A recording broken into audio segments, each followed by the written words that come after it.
The dust of the frontier moon rose in long red veils as light from the distant star filtered through the thin atmosphere.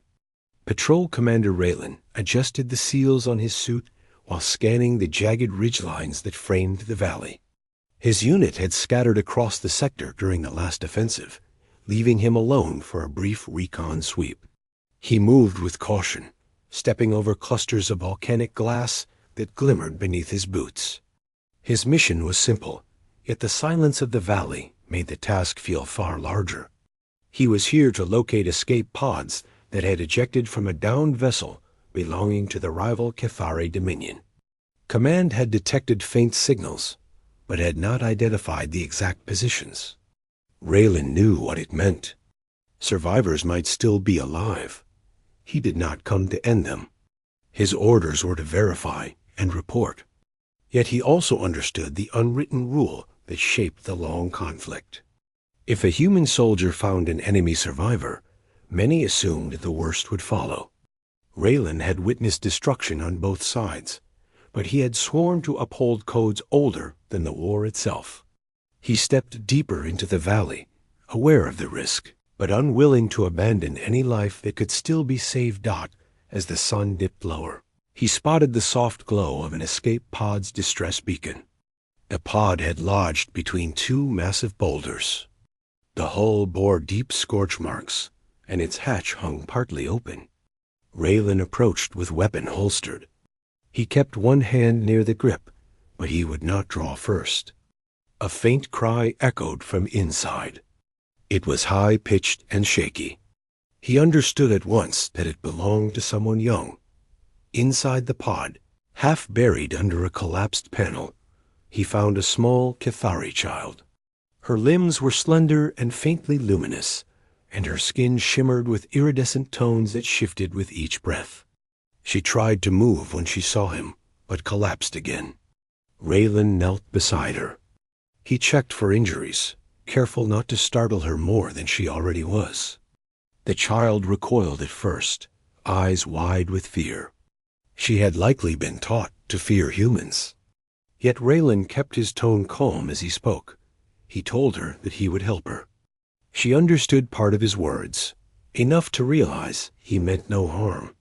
Her body trembled, but she did not resist when he lifted the panel from her leg. The limb was bruised, but not broken. He lifted her from the pod, securing her in the warming layer of his cloak. The temperature was falling. She clung to his arm as he stepped back onto the rocks. He activated his transmitter to report the discovery. Static filled his headset. A solar flare had disrupted communications for the entire sector. He was on his own until the channel reopened. Raylan considered his options. Bringing her to the human base might trigger conflict. Leaving her here meant she would not survive the night. He set a slow pace toward a sheltered cavern he had spotted earlier. Her faint bioluminescent glow pulsed against his chest. She drifted in and out of consciousness while he carried her across the rough terrain.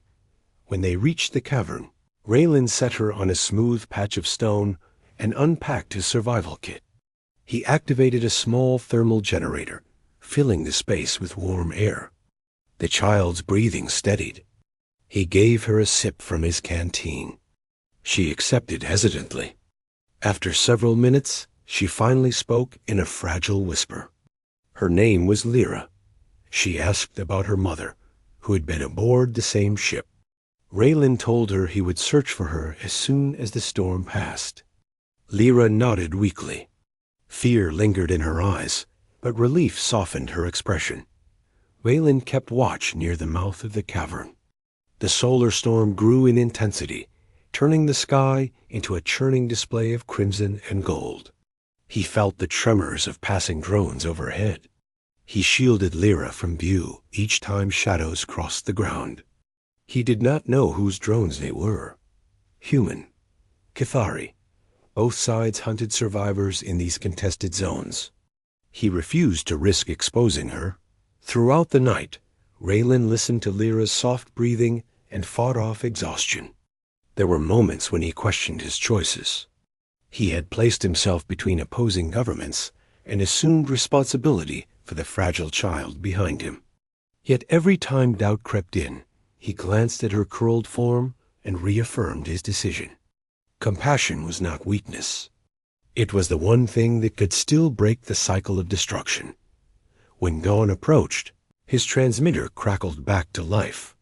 A weak signal forced its way through. He heard a broadcast in Cathari dialect repeating a message. A high-ranking commander was searching for a missing youngling.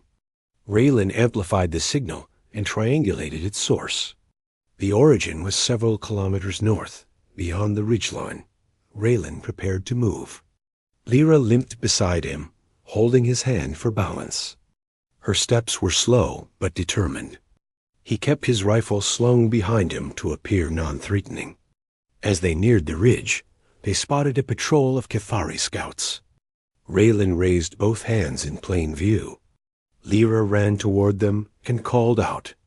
The scouts lowered their weapons when they saw her, but remained rigid at the sight of a human soldier. Raylan stayed still. His heart pounded, but he let Lyra explain.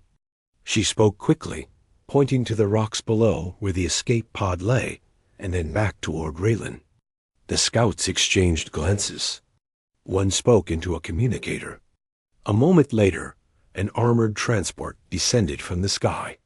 Its hatch opened, and a tall Cathari figure emerged. She moved with the commanding presence of a veteran leader. Her luminous markings were sharper and more defined than Lyra's.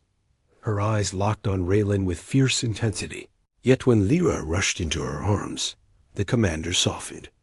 She embraced her daughter tightly, murmuring reassurance. After a moment, she approached Raylan. Her voice carried authority and gratitude.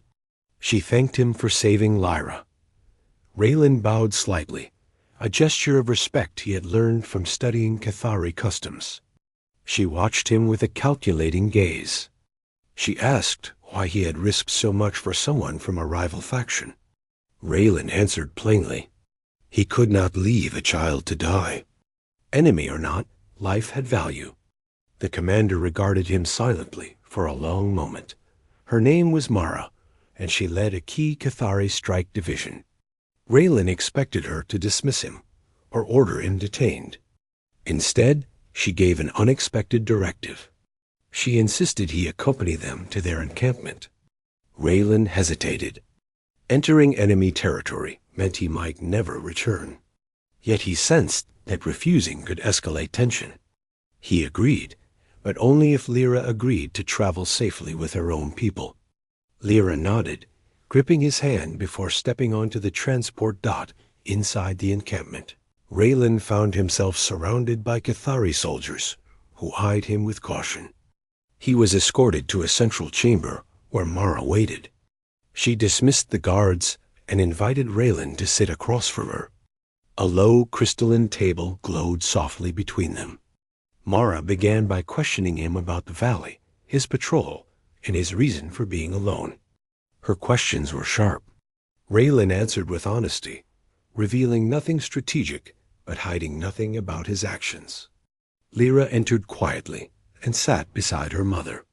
She watched Raylan with wide eyes filled with trust. Mara studied her daughter's expression. Something shifted in her posture. She leaned forward and asked Raylan a simple question.